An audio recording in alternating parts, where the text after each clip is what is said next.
Assalamualaikum warahmatullahi wabarakatuh. Perkenalkan, nama saya Rada Nopiani dengan NIM 1801250110 dengan dosen pembimbing Sulindawati Eskom Mkom. Di sini saya akan mempresentasikan hasil skripsi saya yang berjudul Sistem Pakar Mendiagnosa Gizi Buruk pada Balita Menggunakan Teorema Bayes. Dengan judul skripsi, Sistem Pakar Mendiagnosa Gizi Buruk pada Balita Menggunakan Teorema Bayes. Kita masuk ke bab 1, yaitu pendahuluan. Latar belakang. Teknologi informasi turut berkembang sejalan dengan perkembangan peradaban kehidupan manusia. Saat ini, perkembangan teknologi informasi telah merambah ke berbagai sektor, diantaranya termasuk kesehatan. Teknologi kesehatan banyak menggunakan prinsip kecerdasan buatan, di mana kecerdasan buatan menjadi beberapa bidang ilmu. Salah satunya yaitu sistem pakar. Sistem pakar adalah suatu bidang ilmu dari bagian kecerdasan buatan yang mengandung pengetahuan dan pengalaman para pakar. Untuk itu, pada penelitian ini, penulis akan melakukan penelitian dengan judul Sistem Pakar Mendiagnosa Gizi Buruk pada Balita Menggunakan Teorema Bayes. Agar pembahasan dalam penelitian ini tidak terlalu luas, maka dibuat batasan terhadap masalah yang akan diteliti. Antaranya adalah kasus pada penelitian ini hanya mendiagnosa gizi buruk pada balita dengan jenis penyakit, gejala, dan solusi secara umum. Sistem diagnosa gizi buruk ini menggunakan metode Bayes. Aplikasi yang akan digunakan untuk membangun sistem ini adalah menggunakan aplikasi PHP dan MySQL. Rumusan masalah. Adapun rumusan yang menjadi masalah dalam penelitian ini adalah bagaimana cara mendiagnosa gizi buruk pada balita menggunakan teorema Bayes. Dengan menggunakan teorema Bayes, diharapkan dapat membantu untuk sistem pakar mendeteksi gizi buruk pada balita. Tujuan penelitian untuk menerapkan metode Bayes dalam mendiagnosa gizi buruk pada balita, untuk merancang dan membangun sistem pakar mendiagnosa gizi buruk pada balita menggunakan teorema Bayes. Manfaat penelitian: menerapkan cara mendiagnosa gizi buruk pada balita menggunakan teorema Bayes, menghasilkan aplikasi atau sistem pakar untuk mendeteksi gizi buruk pada balita menggunakan teorema Bayes. Bab 2. Landasan teori. Pengertian sistem pakar. Menurut Schatzinger, sistem merupakan sekumpulan komponen yang saling berhubungan dan bekerja sama untuk mencapai suatu tujuan. Pakar adalah orang yang mempunyai keahlian dalam bidang tertentu, yaitu pakar yang mempunyai knowledge atau kemampuan khusus yang orang lain tidak mengetahui atau mampu dalam bidang yang dimilikinya.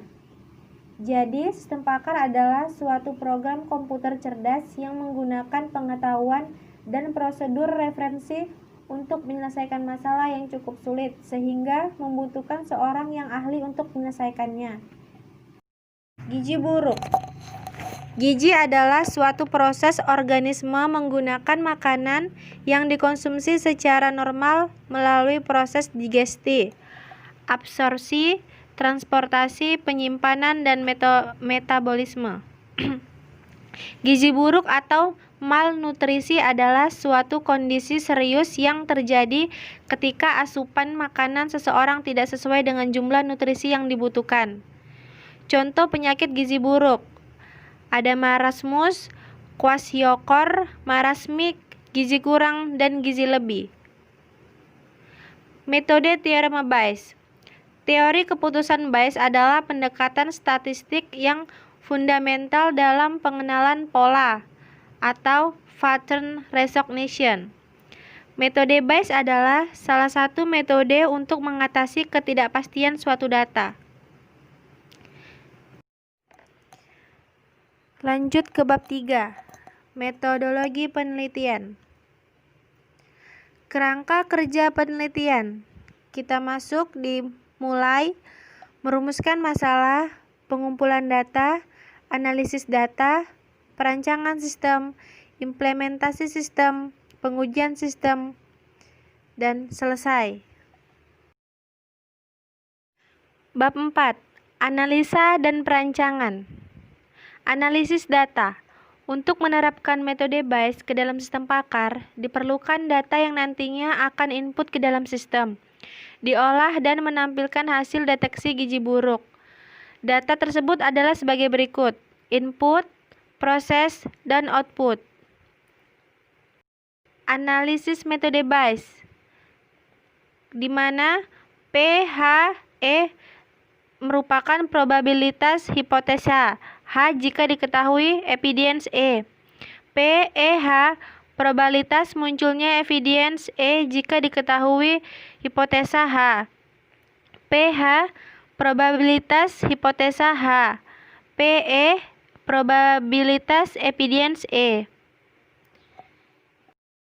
Use a case diagram, di mana kita login, olah data penyakit, lalu olah data gejala, olah data relasi dan bobot, konsultasi, diagnosa, hasil konsultasi, baru logout.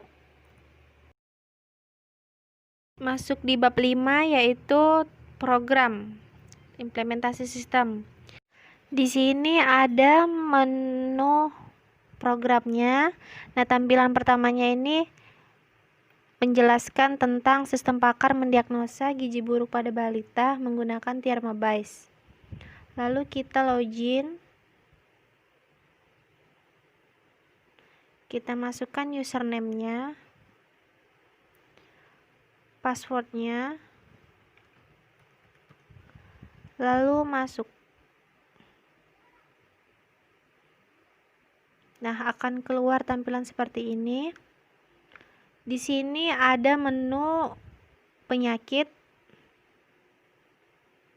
di mana di menu penyakit ini terdapat beberapa penyakit yang menunjukkan penyakit tersebut adalah gejala penyakit gizi buruk.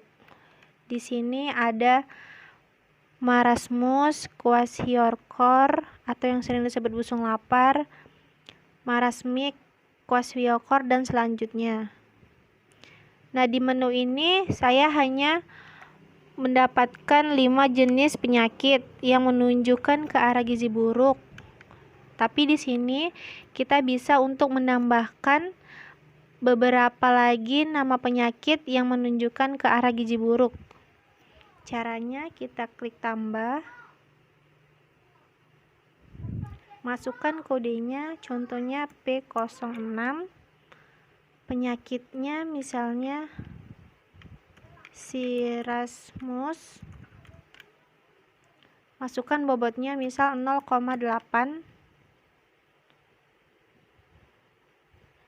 keterangannya perlu tindakan, lalu kita simpan. Nah, maka di tampilan tersebut akan sudah tertambah jenis penyakit. Lalu di sini ada tampilan gejala.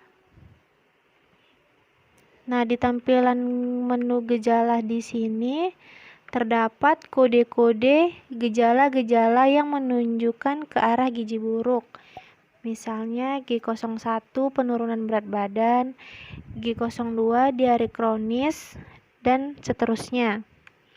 Sama seperti tampilan awal di menu penyakit, di sini juga bisa menambahkan jika ada gejala baru atau gejala tambahan yang menunjukkan ke arah gizi buruk. Caranya sama, tambahkan kode baru, tuliskan nama gejalanya, misalnya panas tinggi, lalu kita simpan. Nah, maka di tampilan akan tertambah gejala yang kita tambahkan tadi. Selanjutnya yaitu aturan. Di sini ada nama-nama penyakit serta gejala namun sudah memiliki nilai bobot. Contohnya, penyakit marasmus dengan gejala penurunan berat badan dan kode gejala G01 hasil nilainya 0,5. Dan seterusnya. Lalu di sini ada tampilan diagnosa,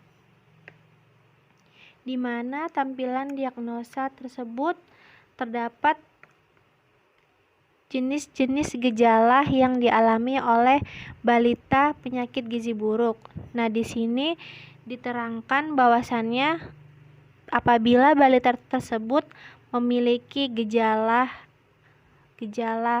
misalkan infeksi saluran pernapasan dan terhambatnya perkembangan intelektual, maka balita tersebut dapat mengalami gejala marasmus, yaitu infeksi saluran pernapasan dengan nilai bobot 0,7 dan hasil akhirnya 0,49. Nah, dari berdasarkan perhitungan, penyakit yang diderita adalah marasmus dengan kepercayaan 100%. Di sini juga terdapat keterangan penyakit tersebut dan sudah ada solusinya, yaitu salah satu langkah utama yang dilakukan dokter serta ahli gizi dengan memberikan susu formula F75 yang dicampurkan bersama. Namun, apabila terdapat diagnosa lagi, kita bisa menambahkan lagi.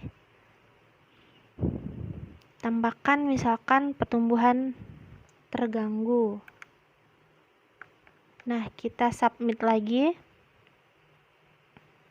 Nah, maka hasilnya diagnosanya adalah marasmus dengan kepercayaan 37,5%. Jika ingin mencetak hasilnya, nah, inilah tampilannya. Adapun kelemahan dan kelebihan sistem yang saya bangun tadi, di mana diantaranya adalah kelebihan sistem memiliki sistem menampilkan runtutan proses dari awal hingga akhir. Sistem memiliki database dari MySQL sebagai penampung data yang telah dipakai. Proses perhitungan ditampilkan secara jelas, alur sistem dilakukan secara bertahap. Adapun kelemahannya yaitu sistem tidak menampilkan range nilai dan sistem tidak menampilkan data diri balita. Bab 6. Kesimpulan dan saran. Kesimpulan. Berdasarkan penelitian dan uraian di atas, maka didapatkan kesimpulannya sebagai berikut. Dengan adanya sistem pakar mendiagnosa gizi buruk pada balita, maka membantu masyarakat untuk dapat mengetahui gejala dan diagnosa penyakit gizi buruk yang dialami oleh balita. Sistem pakar mendiagnosa gizi buruk pada balita berhasil diimplementasikan menggunakan metode BICE. Sistem pakar yang diimplementasikan dapat digunakan sebagai sarana untuk mendiagnosa penyakit gizi buruk pada balita. Saran. Adapun saran yang dapat disampaikan dari hasil penelitian sistem pakar mendiagnosa gizi buruk pada balita menggunakan teorema BICE antara lain, melakukan pengembangan terhadap sistem ini agar dapat diakses secara online. Dapat menerapkan beberapa metode sebagai perbandingan agar lebih akurat lagi. Dapat dilakukan perbandingan metode lain dan kombinasi dengan metode lain. Informasi seputar penyakit gizi buruk harus selalu diupdate.